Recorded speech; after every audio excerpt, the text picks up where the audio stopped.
Hey everybody, Ron Bielefeld, Whistling Wings Photography, here with another video for you. The Canon R5 remains kind of a hot topic around the internet, social media. Most people are loving it, the ones that have been able to get one, right? I was lucky enough to get one early on. And so I want to continue talking a little bit about the R5. I'm not sure if this will be my last video on this camera or not, but I'm hearing some things and people are commenting to me about the mechanical shutter still and the lag in the EVF if you shoot the mechanical shutter and the problem that that can cause when you're trying to track fast moving subjects like birds in flight, which I do a lot of. And so I wanted to treat that as a singular topic in this video.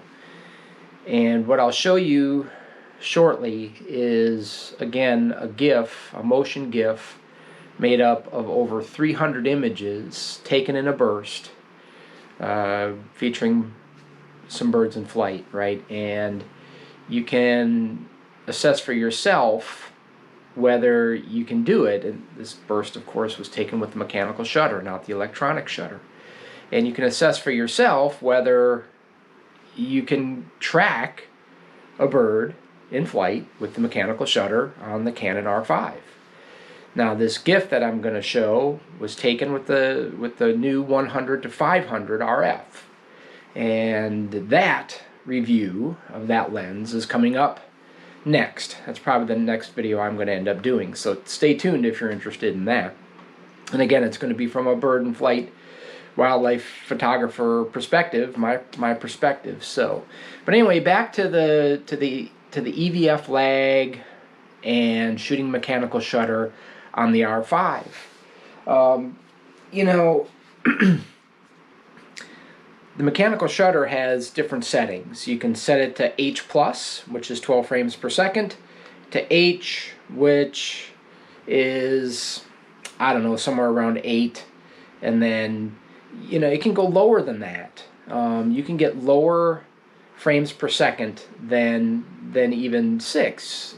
It depends on several factors, right? So one of them is the lens that you use. So of course, when I was using the 100 to 500, it's capable of the R5 is capable of giving me 12 frames per second with that lens or with this lens. But not if I use the wrong batteries. Now Canon was really nice to us and allowed us to use older batteries. LP E6 batteries, LP E6N batteries, if you have a 5D Mark IV or 5D Mark, you know, going back a ways, and that's nice. Except you got to realize that if you use the older batteries, or if your batteries drop below a certain charge level, you're not going to get 12 frames per second and mechanical shutter. Use the new LPE6NH batteries if you want to ensure of getting H+, right, high plus drive mode, 12 frames per second. That's, you know, that's the safest way to go. Now, the lens and the batteries, and then of course your shutter speed. If you're going to be shooting at 1/100th of a second, you're not going to get 12 frames per second, all that, you know, all that kind of stuff. So, but be aware that in order to get 12 frames per second, you need to have several factors kind of aligned for you.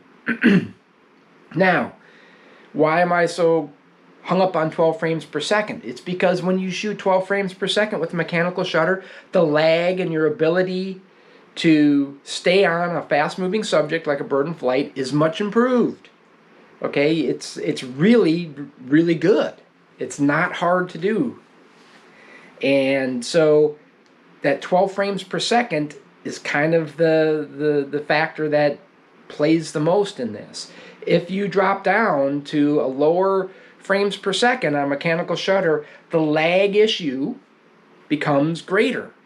And so it makes it harder to keep on fast-moving subjects.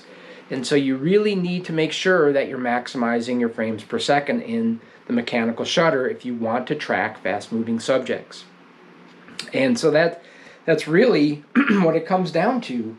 And if you do that, it doesn't matter if you shoot electronic shutter or mechanical shutter at 12 frames per second, you can track fast-moving subjects. At least I haven't had much difficulty doing it.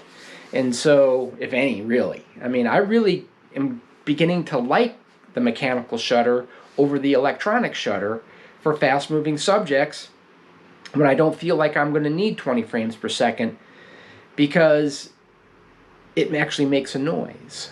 And that sounds weird, but I really don't like, for what I do most of the time, a completely silent shutter, 20 frames per second, electronic shutter on the R5, and really hardly any indication in the viewfinder when you're shooting at 20 frames per second electronic shutter that you're even shooting.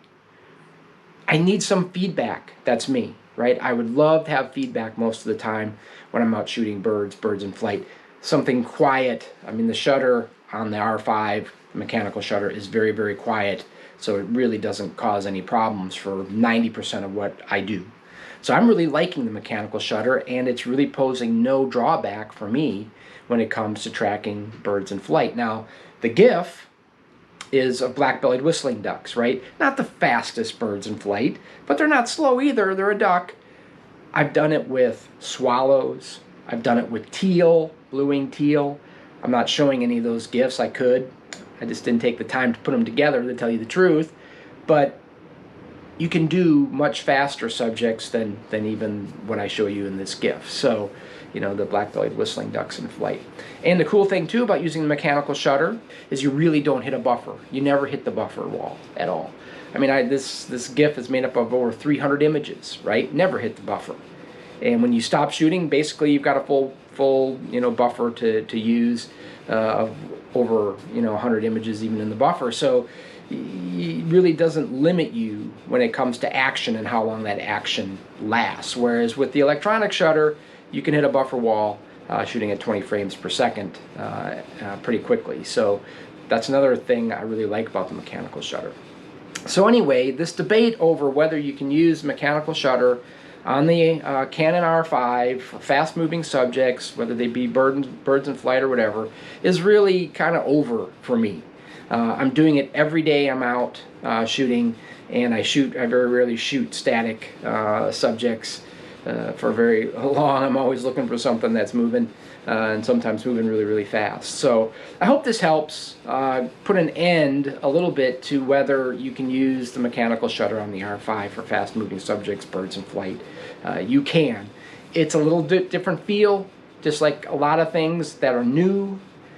It can take a little time to get used to, but once you get used to it, I think you'll find that it's really not an issue of EVF lag or anything like that that's holding you back. It just takes a little time to get used to what it looks like. So next up, like I said, the next video I'm going to do is going to be my review of the 100 to 500, and just a little bit of a spoiler.